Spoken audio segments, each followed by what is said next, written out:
Welcome, bienvenidos. My name is Roxana. This is Avid Diva, and in case I forgot to say it on the title, I have to give you a trigger warning. If you are triggered with any conversation about self-harm, this might not be the video for you. I am going to try to tackle a situation that happened to me this weekend, and it's more important for me that you know what happened in terms of what went through my head and what you can do if you're in a situation like this. I am not an expert on it. I'm just telling you what happened to me so you have an example and so that you remember that social media is not your life. And I'm going to tell you why in a second. Now, what I'm going to do is I'm going to give you the sequence of events as they happened. And then I'm going to tell you what happened last night and what happened this morning and why I'm so upset about it. And this is really heartbreaking for me. So if I start crying, I'm going to be really angry because I made the look for like the video and I didn't want to be like a disaster. But the hair is a mess. I understand. I don't care. Anyhow, let's get to it. On Friday, if you were watching the live stream on Metamorphosis Rocks, you know that I had T-Trigger come at me with some comment about my motivation for doing things. And I have said more than once that I follow big creators, I follow small creators. And the funny thing to me is that they're like, well, you're defending the big creators. What they don't realize is I've been following those people since they had less than 10,000 subscribers. So, whatever. Second of all, they obviously don't realize that I constantly post content from other creators that don't even have 1,000 subscribers yet. Because I want those people to grow. And so whatever they think of me, it's not my business, because at the end of the day, I'm the one who knows why I follow who I follow, and I don't care, I guess.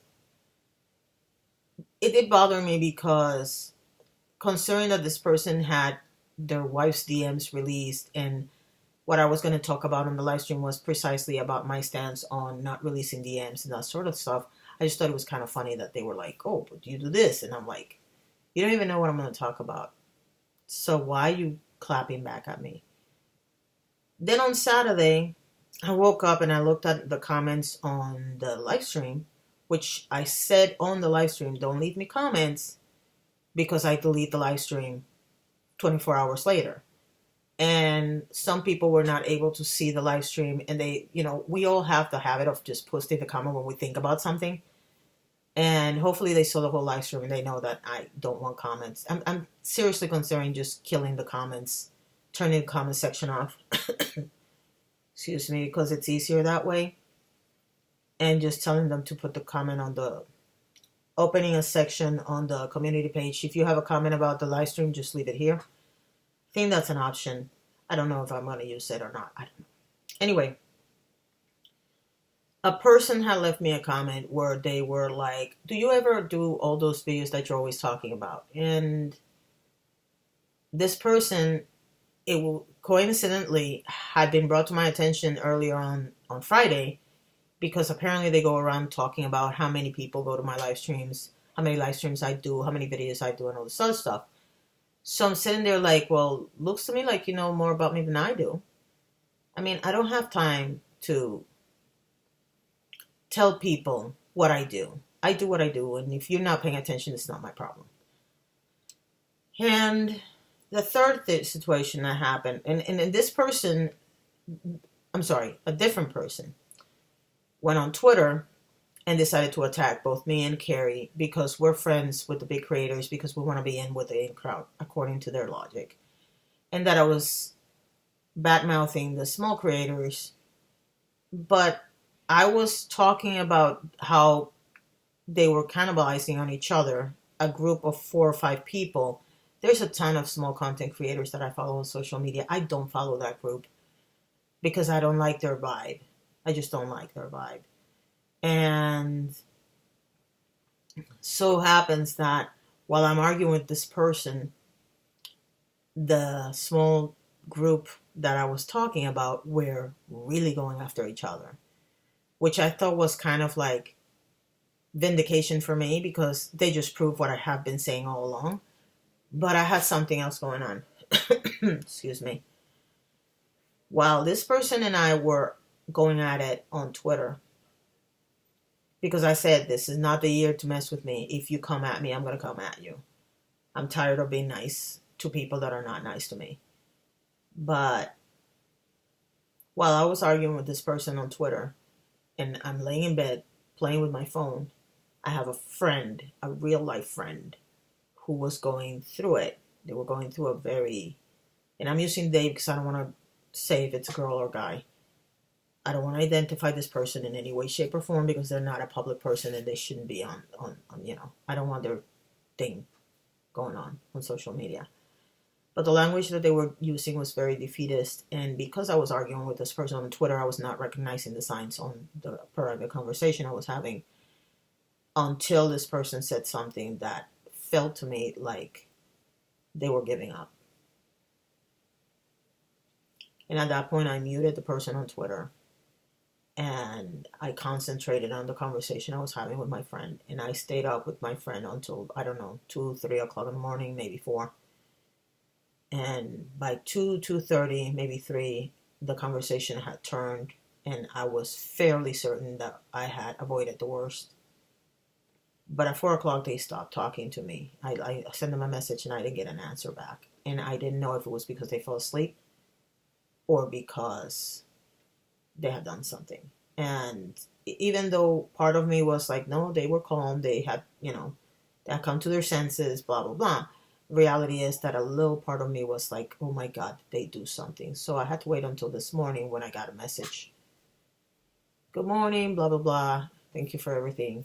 And I was like, oh my God. Here's the thing. This person is a real life friend, but I could not go where they were. I could not call them because they were not answering the phone. The only method I had of reaching out and staying with them the whole time was text message. And to tell you that it was the scariest 5-6 hours of my life, it's the understatement of the century. I love this person very much. I love them dearly. If you hear my computer going off on the sides because I'm uploading software. And the weird thing was that I had spent the day with this person, and this person was so happy. And when they started talking like they had no purpose, it really got to me because I had just seen them and they were happy. And then I started thinking this morning, the last 2.5 years have been really hard on me.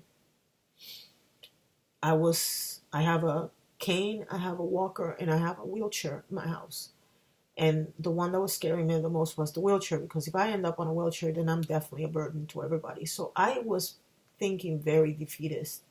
By the end of the year, I was feeling really defeated. And so for some reason, it got in my head, the last 2.5 years, you went through this so you could help this person out when this person had the same situation. Not under the same circumstances, but they had a similar situation. You knew exactly what to say. I don't know that I'm right. I don't know if I'm wrong. But that person's still alive and is still in my life. And I don't know what I would have done if that wasn't the case. Because all I had was a text message. And the reason why I'm talking to you guys about this is because, for what I understand, and I'm not looking, I'm not bothering, I'm not wasting my time with this person. The person kept on talking on Twitter. I don't care. You're not important enough to me to give a damn about you. And I'm not talking about you guys, I'm talking about that person. There's some of you that watch everything I post and that support everything I do. And I consider you guys my friends. And if anything ever was to happen to you guys, I would be right there. Not everybody that watches the channel is on that category because it would be impossible for me. There's some people in this group that I've gotten very attached to. And that's normal.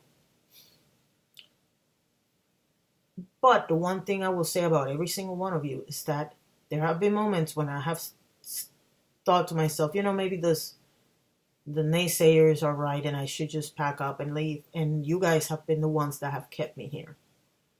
And ironically, the friend that I'm talking about was the person that did that for me when I was beginning to kind of crumble last year. And it was really surreal for me that I was doing it for them now. Life is too short. I'm 53 years old and the time has flown by. I mean, I remember giving birth to my daughter and it's almost 30 years later. And I don't want anybody, if people have an accident, if they get a disease and they pass away like my brothers and my dad, I will move on. I still remember them and I still love them and I think about them all the time. But if one of you, any of you, does something to yourself because you don't see an out, it would be devastating because it wasn't your time to go. And so the reason why I'm bringing this up is because sometimes we so focus on our beefs, and yes, I said beefs, and I want to see somebody come at me for that when this is not about that. There's so many petty beefs on social media right now, especially with the drama channels and the whole idea that we defend one person, not the other, when everybody's doing the same crap. And you have people that are trashing you behind your back and being your friend in your face. And you have people that you've supported when they were nobody, like me. And now that they're big, they totally have forgotten about us, the little people.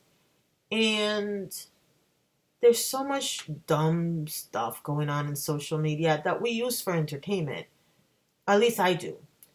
And so people questioning my motivations is annoying, and it goes about everything. It goes against everything I stand for.